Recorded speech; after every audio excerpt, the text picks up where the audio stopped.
What if a 9-year-old boy was forced to choose between saving his dying mother at home or saving hundreds of workers from disaster on the estate of a ruthless billionaire? Daniel Brooks never imagined his small hands would carry such impossible weight, yet every dawn dragged him deeper into a world of fire sabotage and merciless demands. His father lay in a hospital bed, his mother's health crumbled with each passing day, and still Daniel fought through storms, mud, and machines that seemed determined to explode beneath him. Every decision cut him in two: family or duty, fear or courage, silence or defiance. And as shadows moved in the rain and enemies tightened their grip, Daniel's heart pounded with the knowledge that one wrong step could destroy everything he loved. Stay with this story, because the choice Daniel makes will not only shock you, it will redefine what true strength and sacrifice really mean. The gates of the Whitmore estate loomed like iron teeth polished black against the gray sky. For most people in Asheville, North Carolina, those gates symbolized wealth, power, and untouchable authority. For Daniel Brooks, 9 years old and trembling in his worn sneakers, they looked more like the walls of a fortress he had no business approaching. Still, he lifted his small fist and knocked. Inside, a maid answered, startled by the sight of a boy with dirt-streaked cheeks and a stubborn fire in his eyes. Daniel asked for Richard Whitmore himself, the man who owned not only the sprawling coffee estate, but half the livelihoods in town.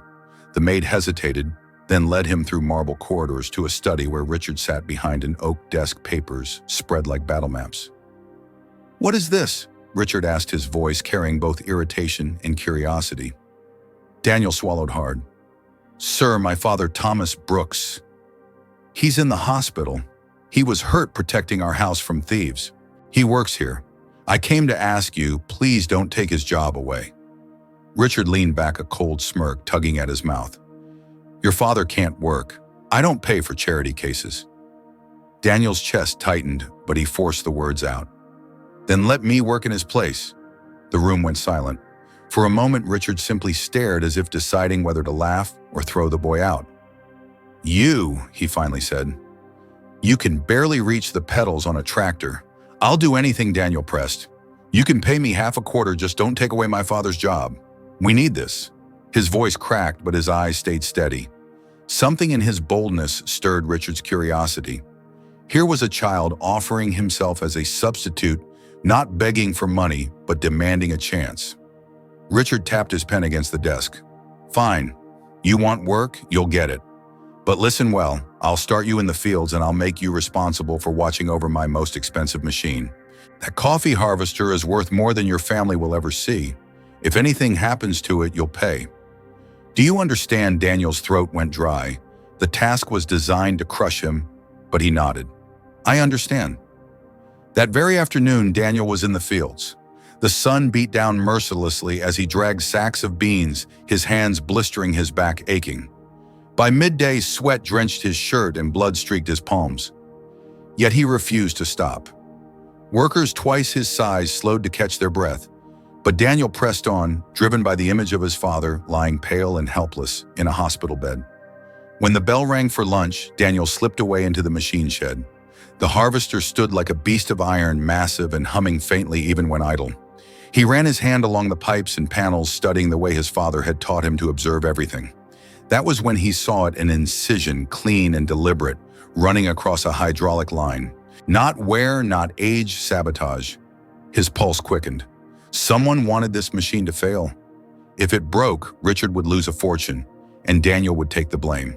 For a moment, fear almost crushed him. But then memories of his father's voice came back. If something looks impossible, think harder. There's always a way to patch it, at least for a while. Daniel scavenged rubber tubing, duct tape, and a metal clamp from the workbench. With trembling fingers, he fashioned a crude but effective seal, pressing it against the gash until it held. It wasn't perfect, but it would keep the machine alive long enough for a replacement part. Just as he finished, he noticed something else, a faint chalk mark on the toolbox. His father had once shown him the trade signs used by mechanics to communicate quietly. This was one of them. Someone had been here more than once, leaving signals for another pair of eyes. Daniel's skin prickled. Whoever was behind this wasn't sloppy. They were precise, trained, and still at work. That night, Daniel stumbled home. His mother, Emily Brooks, gasped when she saw his torn hands, but Daniel forced a smile. "It's fine, Mom. Dad's job is safe. I just have to keep going." He didn't tell her about the sabotage, about the way the machine might still betray him. He didn't tell her that the estate felt like a battlefield, where he was the smallest, weakest soldier. When she finally fell asleep, Daniel knelt by his bed, whispering a prayer, not for himself, but for the strength to carry the weight placed on his shoulders. He thought of the chalk mark of the hidden enemy inside Whitmore's empire, of the way Richard had smirked as if daring him to fail. And then a thought rose, chilling and relentless. If I fail, I don't just lose this job. I lose my father's dignity, my family's survival, and maybe even the truth buried inside these fields. The boy who had once only dreamed of helping with chores now stood at the edge of a war he never asked for. And in the stillness of the night, Daniel whispered the question that refused to leave his mind. How far am I willing to go?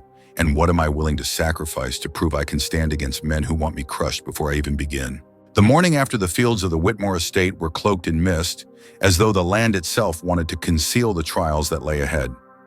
Daniel Brooks rose before dawn, his hands blistered but steady, his resolve sharper than the chill in the air. He knew the patched harvester was a ticking clock. Every second it ran, it carried both his ingenuity and the threat of his downfall. Richard Whitmore wasted no time in testing him.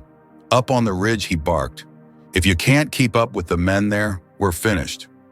The ridge was notorious, steep, rocky, and unforgiving. It was where grown men stumbled, where crops were hardest to gather. For a boy, it was a sentence. Daniel trudged up the slope with a sack nearly as heavy as his body. Rain clouds gathered thick and ominous, and soon the first drops struck the earth, turning soil into slick clay. Workers cursed as they slid, losing their footing. Daniel's small frame was battered by wind and mud, but he pushed forward, teeth clenched, lungs burning. Every step was a fight against the mountain itself. Halfway up, his foot slipped. He tumbled crashing into a row of coffee plants. Branches snapped, roots tore loose, and gasps rippled across the field. From the base of the slope, Richard's voice roared like thunder. "You've destroyed what you can't even harvest. You'll pay for this, boy." Daniel's chest heaved as he struggled to rise, mud streaking his face. Fear clawed at him, but beneath it burned a deeper flame, defiance. He shouted back, his voice shaking, but loud enough to cut through the storm. "Give me one chance to fix it. I'll prove to you I can." Richard's cold stare lingered. Then he pointed at the harvester in the distance. "Before sundown, you'll repair that machine. Fail, and your family's name is gone from this estate forever." The challenge was brutal, the timing cruel. As Daniel ran toward the shed, lightning cracked overhead. The patch pipe held for now, but new danger emerged. Smoke curled from the engine compartment, the acrid stench of burning wires filling the air. His stomach sank. Someone had tampered again. Climbing onto the metal beast, the heat nearly seared his palms. Sparks hissed where wires had been crossed, a deliberate sabotage. If he hesitated, the machine could ignite, setting the shed and perhaps the estate into flames. Daniel's pulse hammered as he grabbed a wrench, yanking open the panel. Flames licked at his sleeve, but he smothered them with his jacket, coughing in the fumes. With trembling fingers, he cut the current twisted wires back into place and forced the system to shut down. The harvester groaned like a wounded animal, then went silent. Daniel collapsed against the side, his body shaking. He had saved it for now. But even through the smoke, he noticed a shadow at the edge of the field. A tall figure in a raincoat, watching with unnerving calm. Then, as if realizing he'd been seen, the man turned and vanished into the storm. Daniel's gut clenched. He knew that face from whispered conversations among the workers. Victor Hammond, Richard's ruthless rival. The pieces clicked. Victor was behind the sabotage. But why to cripple Richard's empire, to leave the boy as collateral damage? Later, drenched in trembling, Daniel presented the repaired machine to Richard. His words stumbled as he explained how the wires had been crossed. For a moment, Richard's icy mask cracked just long enough to reveal shock, then rage, not at the boy, but at the realization that his enemy had crept into his kingdom. "Get back to work," Richard snapped, though his voice carried an edge of reluctant respect. He doubled Daniel's pay, promising to keep Thomas Brooks on the payroll as long as Daniel held the machine together. That night, Daniel returned home soaked and hollow. His mother's face appeared on the phone screen, pale and strained. She coughed, whispering that her illness had flared again. Panic surged. He should have been there. He should have run to her side the moment she called. Instead, he had chosen to face fire and steel to protect strangers who might never know his name. When Emily asked softly, "Are you safe?" he lied, nodding with a smile he didn't feel.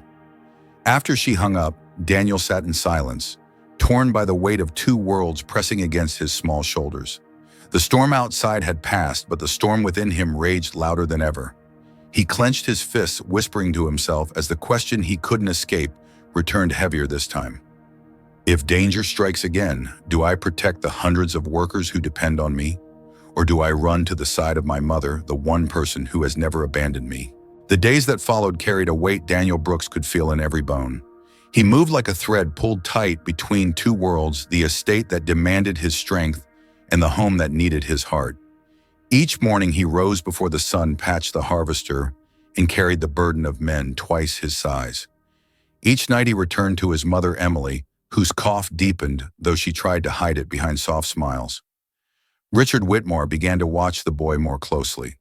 At first he looked for failure, expecting the machine to sputter, the boy to collapse, the inevitable excuse to send the Brooks family away. But day after day Daniel endured. What Richard saw instead was grit, raw, unshakable grit that reminded him of a younger self he had long buried under greed and pride. Then came the moment that shattered the silence. Armed guards caught Victor Hammond sneaking into the estate under cover of night. In his possession were tools smeared with oil wires, cut with precision. The evidence was undeniable. He had sabotaged the machines to cripple Richard's empire. When questioned, Victor sneered, declaring that the Whitmore fortune was built on the backs of broken men and that it deserved to fall. For Richard, fury boiled.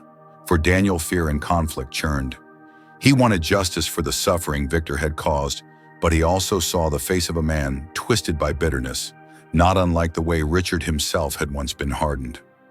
At Asheville County Court, the trial was swift. The workers demanded punishment, and Richard was ready to press for the harshest sentence. But Daniel stood up, his small voice trembling yet firm.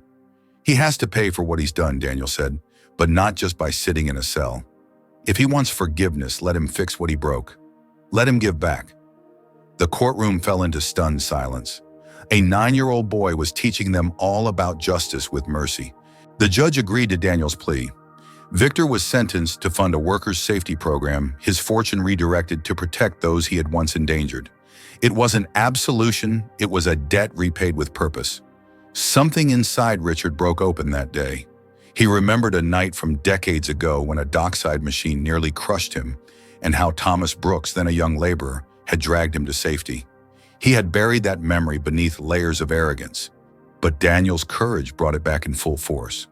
For the first time, Richard admitted publicly that he owed his life and much of his wealth to the Brooks family. He walked into the hospital room where Thomas lay recovering and said words that no one thought they would hear. "I'm sorry. I forgot the man who once saved me. I won't forget again." He promised to keep Thomas on payroll to ensure Emily had medical care and to provide Daniel with the education his brilliance deserved. But Richard's change went beyond promises.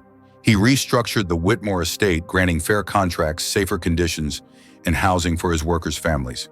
He even announced a scholarship fund in Daniel's name, designed to give children from laboring families the chance to study engineering, mechanics, or whatever future they dreamed of.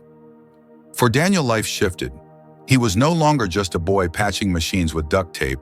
He became a symbol of resilience, the spark of change. Though still young, he carried the dignity of one who had faced impossible choices and stood by them.